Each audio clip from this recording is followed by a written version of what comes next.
जी का सवाल आया है, आपके फैन हैं, प्रशंसक हैं। अनंतराज और जेएसडब्ल्यू एनर्जी, इन दोनों में क्या यहाँ पर खरीदारी करनी चाहिए या वेट करना चाहिए? बिल्कुल नहीं करनी चाहिए सर। अनंतराज में सुबह एक बार देखा था, हाँ। अनंतराज जब से टूटा है 627, 511 का, और 511 के नीचे 413। आइडियली मेरे को 413 रुपए आते हुए दिख रहा है। एक पुल बैक आनी चाहिए थी, वो भी नीचे फिजल आउट हो गई 721 पे ही। पुल बैक 796 तक आनी चाहिए थी, लेकिन ओवरहेड सप्लाई टेक ओवर हुई। 743 पे लोअर हाई बन गया है, तो अब 413 आते हुए दिख रहा है। 413 शायद टूट भी जाए, तो नहीं, काउंटर सही लग रहा है। तो दूसरा कौन सा? दोनों अभी एक अनंतराज था और दूसरा इन्होंने जेएसडब्ल्यू एनर्जी पे नए निवेश की बात की है।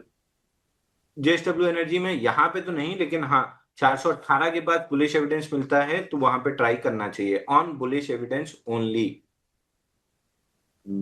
तो ये बुलिश एविडेंस जब तक ना मिले तब तक आप इसमें दूर रहिए, वो ज्यादा बेटर रहेगा।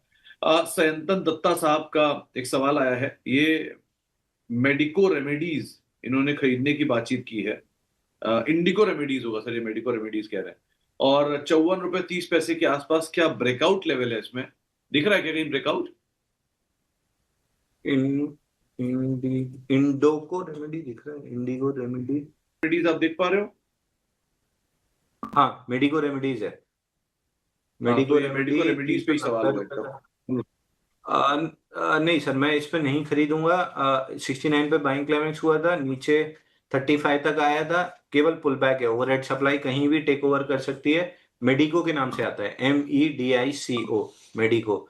5450 के ऊपर ब्रेकआउट बन सकता है, 62 का टारगेट बनेगा, बट जिस लोकेशन पे है, इस लोकेशन पे ब्रेकआउट्स बहुत ज्यादा फेल होते हैं, तो मैं बिल्कुल भी नहीं करूंगा इसको। ओके, तो इसको फिलहाल अवॉइड करिए, यही एक राय आपको दी गई है। साईं प्रवीण साहब ने एक और सवाल भेजा है फेड फीना को लेकर अभी, तो क्या करना चाहिए यहाँ पर? फेडफीना reversal structure IPO based breakout आया था 120 का, टारगेट कंप्लीट किया था 152 पे। उसके बाद से कोई भी नया ट्रेड नहीं बना है, ना स्ट्रक्चर बना है, तो इसको कम से कम 3 से 4 महीना लगेगा स्ट्रक्चर बनाने में। अवॉइड कीजिए। तो अभी नहीं, अभी कुछ समय के लिए इसको आप अवॉइड करिए, वो ज्यादा बेटर रहेगा। एक सवाल और है अंशुल सर आपके लिए कि इन्वायरो इंफ्रा 290 रुपए के दाम पे लिया हुआ है, वहां क्या करें? एनवायरो इंफ्रा 247 का ब्रेकआउट फेल हुआ, 243 का लॉन्ग लिक्विडेशन का पहला टारगेट अचीव हुआ, 243 दूसरा हुआ, 213 तीसरा हुआ। अब गैप फिल करने 199 194 की जोन में आ रहा है, और अगर ये नहीं प्रोटेक्ट हुआ तो 187 अगला सपोर्ट है। ओके। श्रवण शाह साहब का एक सवाल है ग्रीव्स कॉटन पर। इन्होंने लिया हुआ ये शेयर करीब करीब 1000 शेयर है, 210 रुपए के दाम पर। नजरिया शॉर्ट टर्म का है, क्या करें इसमें अब?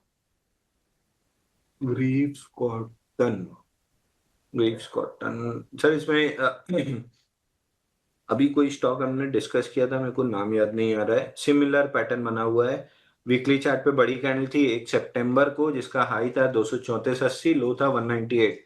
फाइनली उस कैंडल को ब्रीच कर रहा है ऑन द डाउन साइड, तो टारगेट खुल रहा है आपका swing low on the left, which is at 166.60 रुपए। हम्म, तो आपको राय दी गई है, आप उसके हिसाब से देख सकते हैं। एनसीसी को सेल करके अंबुजा लिया जा सकता है क्या? ये एक सवाल आया है, क्या करें इसमें? एमडी ऐसा कुछ डिस्क्लोज कर सकते हैं, क्योंकि फिर तो ये इनसाइडर ट्रेडिंग में आ जाएगा। बट उस चीज को इग्नोर करते हुए मैं सिर्फ चार्ट्स पे बात करूंगा। 486 आते हुए दिख रहा है, और 486 टूटने के बाद सीधा सीधा 344 रुपए का टारगेट खुलेगा। बाइंग क्लाइमेक्स 797 पे हुआ है, जिसका फाइनल टारगेट समवेयर अराउंड 344 है। हम्म, एक जैन साहब का सवाल आया है, रोहित जैन साहब का। इनके पास आईआरएफसी है 22 रुपए के दाम पे, और आरवीएनएल है 28 रुपए के दाम पे। इन दोनों में अपने कैपिटल निकाल चुके हैं, फ्री के शेयर इनके पास पड़े हैं, अब यहाँ क्या करें? सर आईआरएफसी मेरे को धीरे धीरे करके 199 रुपए आते हुए दिख रहा है, और आरवीएनएल मेरे को धीरे धीरे करके ₹63 आते हुए दिख रहा है। तो दोनों में ही आप को एक राय दी गई है, आप उसके हिसाब से कॉल ले सकते हैं। सर, शक्ति